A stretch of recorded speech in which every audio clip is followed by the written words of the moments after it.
Mga kapuso, isa ka ido nakitaan nga may nagadulot nga matalom nga bagay sa lawas sini sa Iloilo City proper. Ginapatian, ginbuno. Si Julius Bilacaol nakatuto.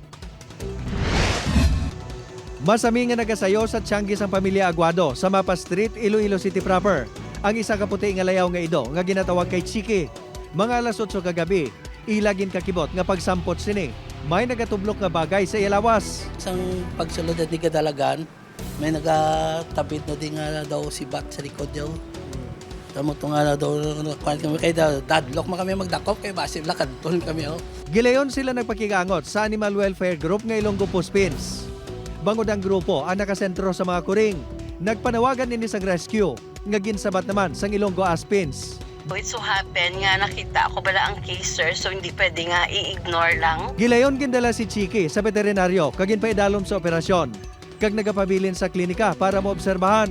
Una nga ginpatihan nga ginbuno ini sang ikog sang pagi. Apang sang nakuha na nagatublok sa lawas ini. Nadiskobrehan nga isa ini kamataliwis nga plastik nga nagalaba sang ginabulubanta na pulo ka pulgada. Ang suggest ni Doc, hindi siya pwede hunson lang, sir, kay because ng dalom-dalom.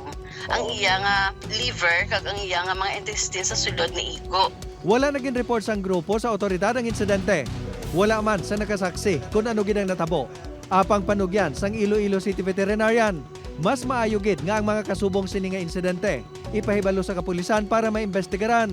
Ilabi na nga may mga animal welfare desk man ang mga police station sa syudad. Sa mga nagapanghalit naman sa mga sapat, posible kuno ang mga inimanabat kung mapamatudan. Ang animal cruelty, may dako nga penalidad na base sa Section 11 sang Animal Welfare Act. May mga penalties na kita. Upod kay Cirilo Rendoque, Julius Bilacaol. 1. Western Visayas.